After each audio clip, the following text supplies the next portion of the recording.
आज हम जानेंगे कि नेटवर्थ क्या होता है। नेटवर्थ एक व्यक्ति का भी होता है, एक कंपनी का भी होता है, एक सरकार का भी नेटवर्थ होता है और यहाँ तक कि एक देश का भी नेटवर्थ होता है। आज हम आपको इन चारों के बारे में बताएंगे। नेटवर्थ एक व्यक्ति को बता सकता है कि कब उसको रिटायरमेंट लेना चाहिए और कोई लोन दिलाने में भी मदद करता है। नेटवर्थ एक कंपनी को कंपनी के लिए फंड रेज करने में और इन्वेस्टर्स को आकर्षित करने में मदद कर सकता है। नेटवर्थ एक सरकार या देश को ये बता सकता है कि वर्तमान में देश की क्या स्थिति है और आने वाले समय में कैसी स्थिति रहेगी। नेटवर्थ एक व्यक्ति के लिए क्या होता है? वित्तीय संपत्ति में से होने वाले खर्च को घटाने पर जो बचता है वही नेटवर्थ होता है। वित्तीय संपत्ति जैसे कि घर, गाड़ी, जेवर, बैंक खाते, लाइफ इंश्योरेंस, स्टॉक और बॉन्ड नेटवर्थ को बढ़ाते हैं। खर्च या लाइबिलिटीज जैसे कि कार लोन या होम लोन, बंधक, देय लेखा और क्रेडिट कार्ड बैलेंस बकाया रहने पर नेटवर्थ घटता है। संक्षेप में कहें तो अगर किसी व्यक्ति के पास बजट से ज्यादा कर्ज है तो उसका नेटवर्थ निगेटिव होगा। चलिए एक उदाहरण से इसे समझते हैं। मान लीजिए कि एक दंपति के पास उनकी सेविंग और रिटायरमेंट अकाउंट मिला के 70 लाख है। वो जिस घर में रहते हैं उसकी वैल्यू 90 लाख है। उनके पास दो कार है जिसका मूल्य 15 लाख है। कुल मिलाकर उनकी पूरी संपत्ति 1 करोड़ 75 लाख की हो गई।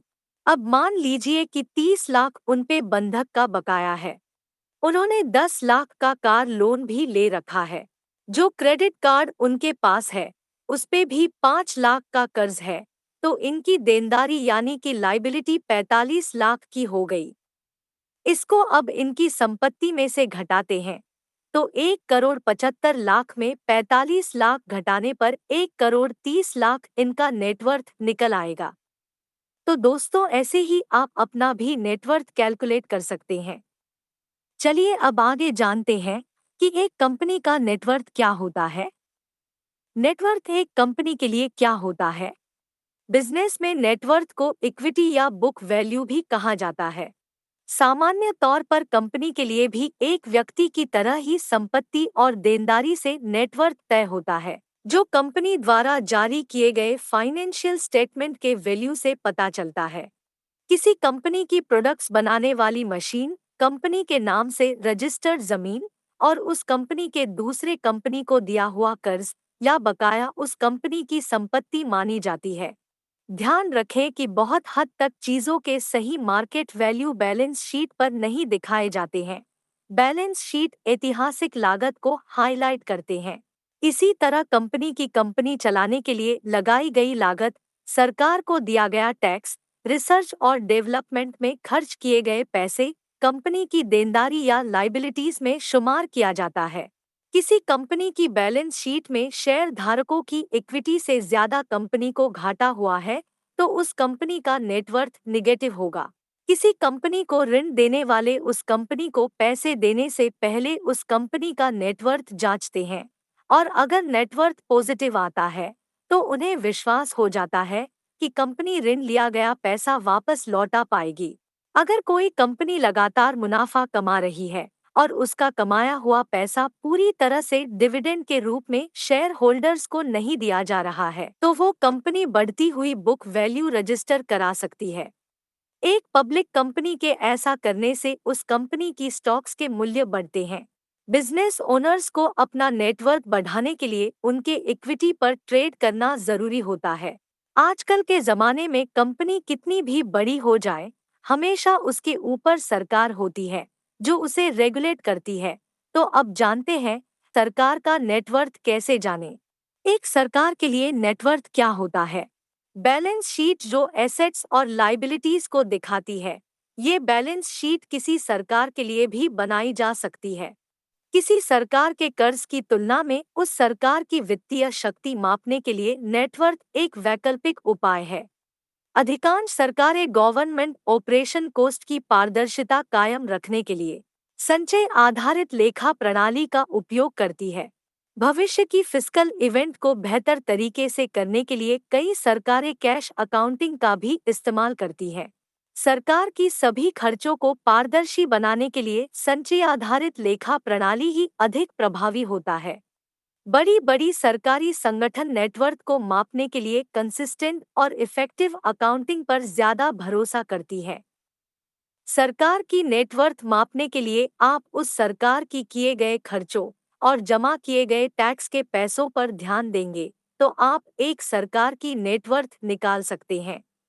सरकार के खर्चे जैसे कि रोड बनाना, रेलवे लाइन बिछाना, पुल या ओवरब्रिज बनवाना, अस्पताल या स्कूल बनाना और ऐतिहासिक स्मारकों की मरम्मत कराना, ये सब सरकार के खर्चे में आता है। पूरे देश भर की आम से खास तक की जनता के भरे हुए कर सरकार की कमाई होती है। कंपनी से आने वाला टैक्स, ऐतिहासिक स्मारकों जैसे कि ताजमहल से भी जो कमाई होती है, वो भी सरकार के पास ही जाती है। ऐसे ही और सरकार की कमाई के आंकड़े देखकर आप किसी भी सरकार की नेटवर्थ निकाल सकते हैं। सरकार ही किसी देश को चलाती है। अब देश के बारे में जानते हैं कि एक देश का नेटवर्थ कैसे मापे हैं। नेटवर्थ एक देश के लिए क्या होता है? किसी देश का नेटवर्थ मापना बहुत ही बड़ा काम है। ये कंपनी और सरकार के जैसा नहीं होता है कि हम कुछ जानकारी लेते हैं और थोड़ा सा जोड़ घटा करने पर नेटवर्थ निकल के आ जाता है। एक देश का नेटवर्थ मापने के लिए आपको उस देश में रह रहे सारे लोगों का नेटवर्थ, वहाँ की सारी कंपनियों का नेटवर्थ और वहाँ की सरकारों का नेटवर्थ भी चाहिए होता है। क्योंकि हमारे भारत जैसे देश में राज्य और केंद्रीय सरकारें अलग-अलग होती है, इसीलिए आपको एक देश का नेटवर्थ जानने के लिए बहुत सारी जानकारियों की जरूरत पड़ेगी। किसी भी देश के लिए खनिज और पेट्रोलियम सबसे बड़ा कमाई का जरिया होता है, तो देश की नेटवर्थ की गणना करते समय इन जैसे साधनों पर भी ध्यान दिया जाता है। लेकिन चिंता मत कीजिए, आज के समय में ऐसे काम बड़ी बड़ी वेबसाइट पहले ही करके बैठी है और वो डेटा इंटरनेट पर मुफ्त में ही उपलब्ध है। वैसे क्या आप जानते हैं कि क्षेत्रफल के अलावा भी हमारा देश भारत किसी और भी चीज में पूरी दुनिया में 5वें नंबर पर है? जी हाँ दोस्तों, नेटवर्क के मामले में हमारा हिंदुस्तान पूरी दुनिया में 5वें स्थान पर है। और इंडिया का नेटवर्थ जानते हैं कितना है? पूरे 12,833 बिलियन डॉलर, जो कि पूरी दुनिया की वेल्थ का 3.4% है। एक व्यक्ति के स्तर पर नेटवर्थ का पता होना आपकी जिंदगी को सही दिशा में ले जा सकता है, आपको सही फैसले लेना सिखा सकता है। लेकिन नेटवर्थ का इस्तेमाल करके आप अपने आप की किसी से तुलना बिल्कुल भी न करें। ये अच्छा है कि समय समय पर अपना नेटवर्थ निकालना आपको बताता है कि आप कितने साल में कितना फाइनेंशियली स्ट्रोंग हुए हैं और इसकी मदद से आप आने वाले सालों में अपने गोल आसानी से सेट कर सकते हैं। अगर आप एक कॉलेज स्टूडेंट हैं और स्टूडेंट लोन ले रखा है, तो जाहिर है कि आपका नेटवर्थ निगेटिव होगा। अगर आप पहली बार जॉब भी कर रहे हैं, तो आपको ज्यादा नेटवर्थ की चिंता नहीं करनी है। नेटवर्थ को बढ़ाने के लिए बस अपने लोन चुकाइए, अपना घर बनाइए, अपनी गाड़ी खरीदिए, स्टॉक्स, म्यूचुअल फंड या गोल्ड में निवेश करिए। ये सब धीरे धीरे करते आपको पता ही नहीं चलेगा कि आपका नेटवर्थ कब निगेटिव से पॉजिटिव हो गया। उम्मीद है आपको नेटवर्थ के बारे में सारी जानकारी मिल गई होगी। ऐसी ही जानकारी भरी वीडियोस देखने के लिए चैनल को सब्सक्राइब करें।